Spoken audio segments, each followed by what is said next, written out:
Hello, my name is Nadine Nzimulinda. I'm an undergraduate student at Texas Tech University, and today I'm going to be talking to you all about my research project, which is elucidating the role of macrophage-derived Dnase1L3 in lupus nephritis.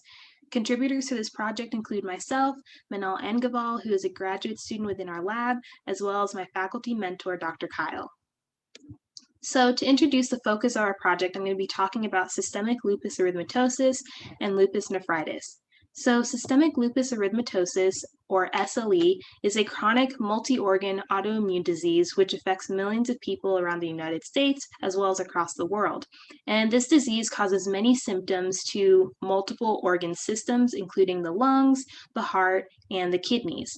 Another notable symptom of systemic lupus erythematosus is the butterfly rash, which is a rash that can appear across the face of those who have this disease. But one notable complication due to SLE is the inflammation of the kidney known as lupus nephritis. So to talk about the pathology of lupus nephritis, this complication is caused due to an accumulation of undegraded DNA in the kidneys due to a deficiency of Dnase1L3. And Dnase1L3 is an endonuclease that is produced by dendritic cells and macrophages, and their function is to degrade this accumulated DNA from apoptotic cells. So this image to your right kind of depicts this process. It depicts these dendritic cells and macrophages, which are immune system cells. And when they have that Dnase1L3 endonuclease within them, their function is to degrade these accumulated DNA from apoptotic cells, or cells which are dying.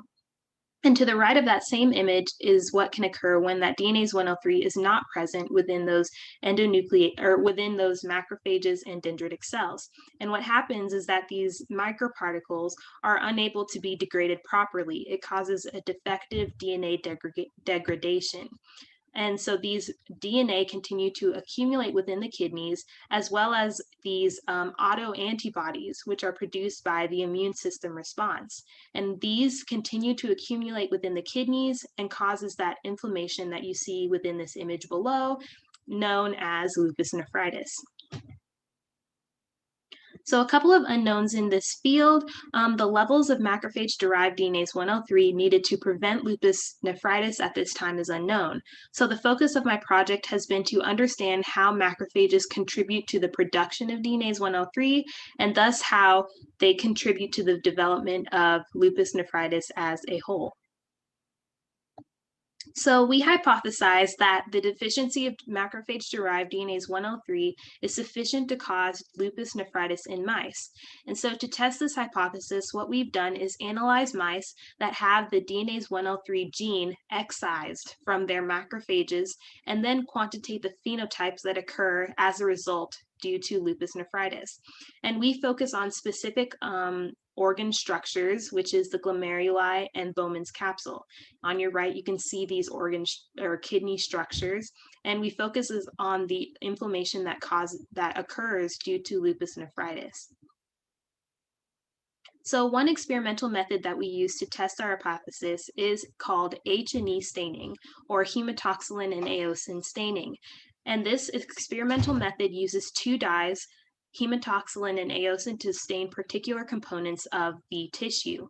So hematoxylin stains the nuclei of these cells in a black or blue shade, while eosin stains the cytoplasm and connective tissue fibers in this tissue in a orange or pinkish shade. And upon staining, these tissues are analyzed and imaged using a BX41 microscope. So this image depicts this experimental method, the fixation step, as well as the sectioning step, and the staining procedure, and then that image analysis using the BX41 microscope. So these are a couple of images that we were able to generate using the H&E staining procedure. And what we've done is image female wild type mice, which is those mice that have that Dnase1L3 gene present within their macrophages.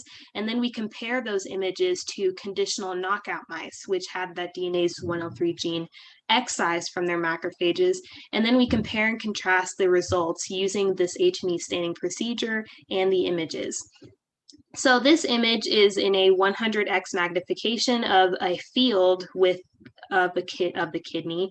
And you can see the pinkish color, again, is that connective tissue fiber stained with the eosin staining process, as well as the black and blues are the nuclei. And we imaged these in different magnifications, that 100x magnification, as well as the 600x magnification, to really see and quantitate the phenotypes that occur in these mice. And then we compare these images to a conditional knockout mice, which again is those mice that have that Dnase1L3 gene not present within their macrophages. And then we compare and contrast what we see in the differences between these two images. So what we have found is that conditional knockout mice have an increased glomeruli diameter and Bowman's capsule space thickness. This is the glomeruli in both images, as well as the Bowman space. And what we found is that these conditional knockout mice, their phenotype, or what occurs, is that they have an increased glomeruli diameter and Bowman space thickness. And then we compare these to different sexes. So these are male images, or images of male mice, a male wild type mice, as well as a male conditional knockout mice. And again, what we have found is that increased glomeruli diameter and Bowman space thickness. And so what we do with these images, again, then is to measure the diameter of the glomeruli and Bowman space thickness, and then we generate these graphs. So what we have found is that, again, female conditional knockout mice show an increased glomeruli diameter when comparing to female conditional wild type mice. So this graph to your right is, or to your left, is the glomeruli diameter. And as you can see, the female conditional knockout mice has, in general, a larger diameter, as well as the graph to your right shows the Bowman space thickness. And again, the female conditional knockout mice has a larger Bowman space diameter. So these are the results that we were able to find using this experimental method. Another experimental method that we use to test our hypothesis is the immunofluorescence assay. And this method quantitatively measures and detects antibody deposition using secondary antibodies. So as I mentioned before, Dnase1L3 lacking mice, or mice that lack this gene, develop or lack the endonuclease, develop autoantibodies as an immune response to that undegraded DNA present within the kidneys. And so what we do with this experimental method is we observe the deposition of these autoantibodies within the kidney tissues of these mice. We specifically look for the antibodies immunoglobulin G, or IgG, and immunoglobulin M, or IgM. And what we do is take secondary antibodies, which are flagged with specific dyes, alexafluor88 labeled IgG and Cy3 labeled IgM. And with these dyes, we are able to illuminate or image exactly where these antibodies are present within these mice. The secondary antibodies, what they do will bind to the antibodies that are already present within that kidney. And then with these dyes, we're able to see exactly where they deposit within this kidneys. So these are a couple of images that we were able to generate using this experimental method. And so what we do again is compare those wild type mice with the conditional knockout mice. And what we have found is that they have, female and male conditional knockout mice have a higher deposition of these antibodies, IgG and IgM. So the nuclei is stained in a cyan color, and the immunoglobulin G, or IgG, is stained in a green color, and immunoglobulin M is stained in a red color. And what we see is that there is a larger deposition of the IgG and IgM antibodies within the conditional knockout mice image. You can see where the greens are deposited, the reds within this image. And these are secondary images within a different field of this kidney. And again, you can see that deposition of the greens and the reds, which are the IgG and IgM. And this last image is a male conditional knockout mice. So then again, you can see the deposition that the conditional knockout mice have an increased deposition of that IgG and IgMs. Here are the reds that you can see around here, and then you can see some greens around here, which are the IgM, or the IgG, I apologize.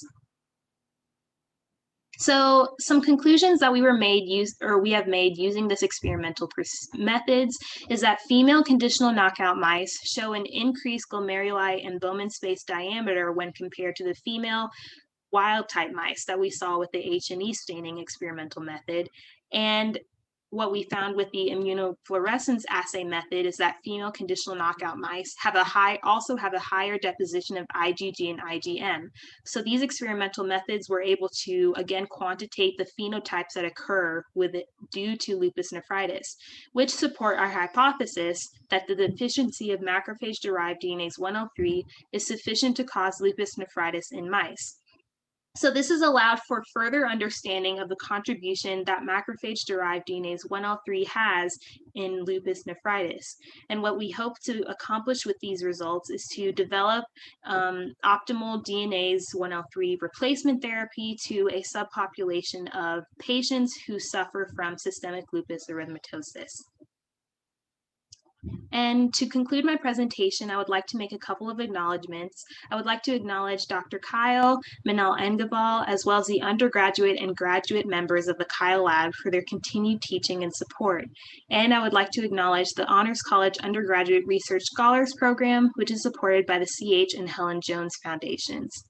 Thank you so much for listening to my presentation. I hope you all have learned something of value with my presentation, and I hope you all have a wonderful day.